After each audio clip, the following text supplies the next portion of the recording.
जय गुरुदेव, जय माँ काली। आप सभी का स्वागत है हमारे चैनल स्पिरिचुअल स्प्रूस में। सबसे पहले मैं अपने बारे में बता दूं, इस देह का नाम दीपिका है और मैं आज जो आप लोगों के लिए विषय लेके आई हूँ वो विषय है कि जब कोई साधक शक्ति की उपासना करता है, माँ काली की उपासना करता है, माँ काली की साधना करता है, तो उसके स्वभाव में कौन कौन से बदलाव आते हैं, वो कौन कौन से लक्षण उसके स्वभाव के होते हैं, क्या क्या लक्षण उसके होते हैं। क्योंकि जब वो शक्ति की साधना में जाता है तो उसका स्वभाव बदलने लगता है। वो पहले जैसा नहीं रह जाता, जैसा वो कुछ समय पहले हुआ करता था, कुछ साल पहले हुआ करता था। माँ के सानिध्य में आने के बाद वो वैसा नहीं रहता। तो वो कौन कौन से लक्षण हैं जो आप माँ काली के साधक के अंदर पाते हैं, तो आइए देखते हैं। तो सबसे पहला लक्षण क्या है? सबसे पहला लक्षण तो ये है कि वो साधक सदैव भक्ति में रहते हैं, उनका मन हमेशा भक्ति में लीन रहता है। वो अपने गुरुदेव का, अपनी माँ का बहुत आदर करते हैं, बहुत मान सम्मान करते हैं अपने माँ का, अपने गुरुदेव का। अपनी माँ के बारे में, अपने गुरुदेव के बारे में बुरा सुनना उन्हें बिल्कुल पसंद नहीं आता। अगला लक्षण क्या है? अगला लक्षण ये है कि वो धीमे बोलते हैं।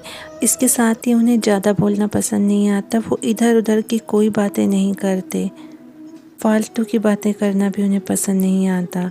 अपने में ही वो रहते हैं, इसीलिए वो लोगों से ज़्यादा मिलना जुलना पसंद नहीं करते। कुछ क्रोधी स्वभाव उनका हो सकता है, क्योंकि गलत बात उन्हें बर्दाश्त नहीं होती है। ना वो गलत बात करते हैं और ना ही गलत बात करने वालों को वो सहते हैं। वो क्रोधी होते हैं लेकिन धैर्यवान होते हैं। उन्हें एकांत पसंद होता है, दुनिया से उन्हें कोई मतलब नहीं होता। अपने आप में ही वो खोए रहते हैं, अपनी ही एक दुनिया होती है उनकी। हल्की रोशनी में रहना वो पसंद करते हैं। अपनी माँ के साथ बात करना उन्हें बहुत पसंद होता है। वो अक्सर अपनी माँ के साथ बातें किया करते हैं। इसके साथ ही उन्हें हर देवी देवता में अपनी माँ की ही छवि दिखती है। अगला लक्षण उनका ये होता है कि वो काले कपड़े पहनना पसंद करते हैं। उन लोगों की वाणी सिद्ध होने लगती है, जो भी बात वो बोलते हैं वो सच हो जाती है, इसलिए वो बहुत कम बोलते हैं। वो साधक मन पढ़ लेते हैं लोगों का, लोगों की मन की बात वो तुरंत जान लेते हैं। शक्ति के साधक बात को एकदम साफ तरीके से बोलते हैं और इसीलिए कुछ लोग उन्हें मुंहफट भी बोल देते हैं, लेकिन वो मुंहफट नहीं होते हैं। बस वो बात को ज़्यादा घुमा फिरा कर नहीं बोलते हैं, जो बात जैसी है वैसे ही रख देते हैं।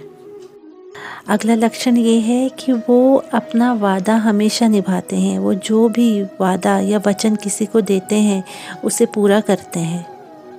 सांसारिक चीज़ों से उनका मन हटने लगता है और शांति भाव उनका बढ़ने लगता है। शांति में रहना पसंद करते हैं वो लोग बहुत दयालु होते हैं, सबका भला सोचते हैं। दुश्मन के बारे में भी वो कभी बुरा नहीं सोचते। क्रोधी स्वभाव हो जाता है उनका, गुस्सा आ जाता है उनको जल्दी से उन लोगों पर जो लोग झूठ बोलते हैं, जो लोग छल कपट करते हैं। उन लोगों पर उन्हें तुरंत गुस्सा आ जाता है। या मैं ऐसा कहूँ कि जैसा साध्य होता है वैसा ही साधक हो जाता है। साधक अपने साध्य के गुण लेने लगता है। उनके मन में किसी के लिए गलत विचार नहीं होते, कोई पाप नहीं होता, वो किसी का बुरा नहीं सोचते। इसके साथ ही उन्हें साफ सुथरा रहना पसंद होता है और बन ठन के भी वो रहते हैं।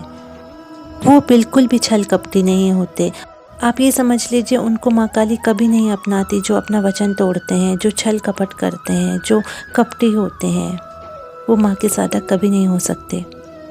इसके साथ ही आप ये समझ लीजिए कि जब आप माँ काली की साधना करते हैं, या देवी की साधना करते हैं, या शक्ति की साधना करते हैं, तो आप ये समझ लीजिए जो आपके घर का वातावरण है वो अपने आप ही बदलने लगता है। जो लड़ाई झगड़े पहले हुआ करते होंगे वो ख़त्म होने लगते हैं, वो अपने आप ही समाप्त हो जाते हैं। एक मंदिर जैसे आपके घर का माहौल हो जाता है। माँ काली के साधक या शक्ति के साधक इतने दयालु होते हैं कि बात बात पर उनके आंसू आने लगते हैं। माँ की बात जब कोई करता है तो अपने आप ही उनके शरीर के रोंगटे खड़े हो जाते हैं। हर देवी देवता को वो माँ के ही भाव से देखते हैं। हर देवी देवता में उनको अपनी माँ ही नज़र आती है। तो साधकों, ये थे कुछ लक्षण जो माँ की उपासना करते हैं, माँ की साधना करते हैं, शक्ति की साधना करते हैं उनके लिए। इसके बाद जो मैं अब आपको अगला लक्षण बता रही हूँ, ध्यान से सुनिए।